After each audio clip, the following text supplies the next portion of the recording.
Good evening. I trust you're all doing well. Um, I trust you're coping, and I hope that um, you're taking precautional measures to stay safe for you and family. I need to confess this. I was quite hesitant making this video because I see a lot of people all of a sudden have something to say. Pretty much funny how many are just being sarcastic about the whole pandemic thing. People making fun of it. I know it's just the humor in us South Africans, as people rather, not even South Africans, to try and draw some humor in anything that we encounter. But I think it is mine and your responsibility to take a stand to some point and affect people in a positive manner. Not throwing any scourges on people who are being tomfoolery, but it is our responsibility that we look up after each other. But then I think one of the most important things we need to understand in issues and situations as such, number one, just for a disclaimer, us as a people, more especially us as the youth, the young adults growing up, millennials, if you wish, we don't know what struggle is. We've never faced troubles. We've never been through war. We're actually born free, as a matter of fact. If not born free, you are born right at the end of the struggle our fathers had to fight for, Dadu Mandela and so forth. So basically, we don't know much about struggle, and whenever we are facing issues as such as this pandemic, it's normal for us to go to a fright mode. It is normal for us to go to a devastating mode because this is new to us, it's new to me, it's new to you, it's new to everyone. As a matter of fact, look at how the country has been so turned upside down. All of a sudden, everyone who thought they knew, they're keeping quiet. Abekho abantu abakhulumayo manje, right? So everyone is just taking their cool because it's new to everyone. But I would just want to say this as an encouragement that this is going to pass, right? It is going to pass. We know that for sure because when you look at history, the first plague, so it was called back in the day, was in the 1720s, right? And then we know also about the Spanish flu that swept a number of people around the 1920s. And today is 2020. We are facing coronavirus, but I just want to encourage everyone at the sound of my voice, wherever you may be. I want you to know that this is going to pass. But during the passing, there are things you need to understand that may sustain, because at the end of this, I would wish to meet you. I would love to see you. I would love to meet with you after the pandemic. I would like us to sit down nabantwana bethu and tell them that, hey, there was once a time like this where the whole world was shut down because of a certain pandemic. But the only possibility that we can get to that point of sitting down with our children and tell them, explain to them what we've been through, is when we take precautional measures where we are. Don't just adhere to what government says. Adhere more to what your instincts are telling you, your positive instincts. Instincts such as, let me stay home for the sake of my kids. Let me stay home for the sake of my marriage. Let me stay home for the sake of the legacy that I want to build for my family. Let me stay home for the sake of those looking up to me. So don't try to be a superman. Whatever you have, guaco, live by that. And if needs be, go get whatever you need to get and straight back home because the future still needs you. Ikusasa lisakudinga. But no, that's not really what I want to say to you. But what I really want to say to you is the issue of crisis. We are facing a crisis as a world.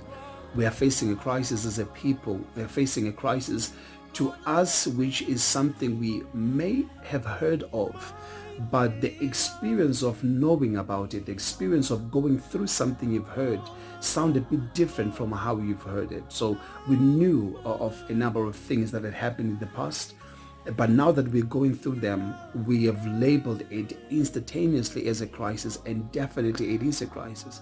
But there's something about crisis I would love you to know.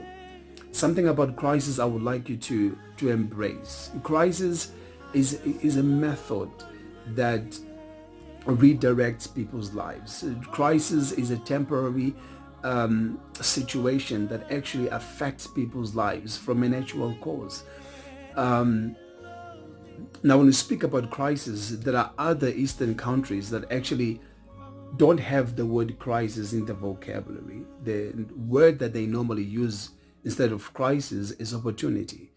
It's a loophole. So whenever crises arise, for them comes an opportunity. As a matter of fact, there are people now, and even businesses, as we may say, that are blooming in numbers, succeeding, exploding like never before, succeeding because they're taking opportunity and taking advantage of the crisis. They not only see the crisis, but they also see an opportunity to make a living out of it. Of course, taking care of themselves and those they're working and collaborating towards.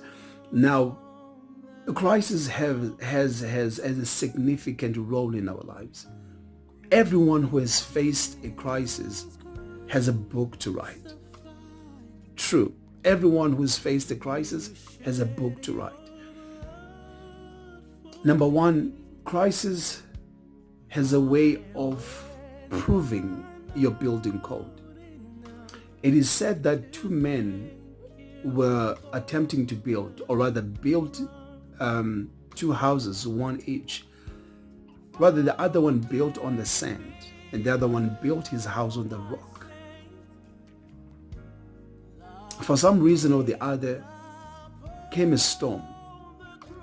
The storm at the same velocity, storm on the same frequency, and storm at the same volume beat against both houses.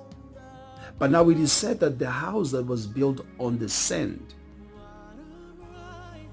got destroyed, was swept away by the wind, swept away by the flood. But the house that was built on the rock was sustained. So a crisis is yet to prove how much of a people, how much of Christians if you are, or how much of a believer you are based on your respective religion. And how much you've built yourself in that. Because if your faith is built on the sand, I'm sorry, my dear, you're not going to make it. It's not a curse that I'm spelling on anyone else. You're just not going to make it. But if your faith is built on the rock, but now how then do we identify a faith that is built on the sand and the faith that is built on the rock? A faith that is built on the sand is just a religious faith. It's just a faith of knowing that, yes, I do take communion. It's just a faith that only proves that I do go to church on Sunday. But a Christ-like faith is a faith that is full of conviction more than conversion. As a matter of fact, most people today are converted and are not convicted. A problem of a person who's converted knows about, but the one who's convicted is born of. So when you're converted, you know about God. But when you're convicted, you are born of him. So those are two different things. So whenever we face storms, storms are there to prove who is really built on the rock and who is just built on the sand. As simple as that. The second part is that crises appear in our lives, or occur rather in our lives, to prove the quality of our character. People who don't have true characters fail in crisis. They don't adhere to rules and regulations. They don't adhere to spiritual conduct. As a matter of fact, as soon as the president announced the 21 days lockdown, to me was like, wow, this is really the answer, because he's touching the core of what true believers do. That there's a certain period in life that you need to sit down at God's feet and just seek his face for a proper direction. And this is exactly what's happened. So if your character is not proven, you are going to fail. I was so disheartened when I saw a number of people piling up their trolleys with alcohol instead of sustainable food. I was like, wow. Yeah, I'm telling you, man. So with that being said, you need to understand also the third part of reason why crises are so important in our lives. As a matter of fact, yes, crises are important. What is happening now, I'm sorry to step on people's toes, but this is important in our lives. Coronavirus is a blessing to us because as a crisis, it proves the third point. It proves the quality of your faith. How much do you believe? Because it is said that faith without works is dead. So if you're going to have faith and yet you don't have works, works such as obeying the authorities, words such as obeying the word, works such as obeying your instincts, your positive instincts that you may build from whatever is negative. And that's how you're going to grow. So there are a number of things we need to adhere to, and that are going to help us really to overcome this crisis. Crisis number 4, it proves and prunes our spirituality. Whenever there is a crisis, after crisis, we are only left with what we can use. This is really powerful. After a crisis, we are only left with what we can use. As a matter of fact, crises are there to purify whatever is unnecessary. Kunabantu you might not even see after crisis because of the quality of their faith that had led them to shambles. Right? So number 5, crisis redirects not only our perspective destination, but redirects us to our purpose direction, our purpose destination.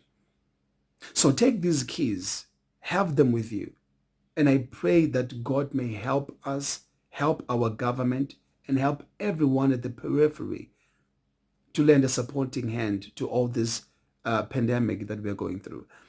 I love you. I'm praying for you. Stay home and be safe. Ciao.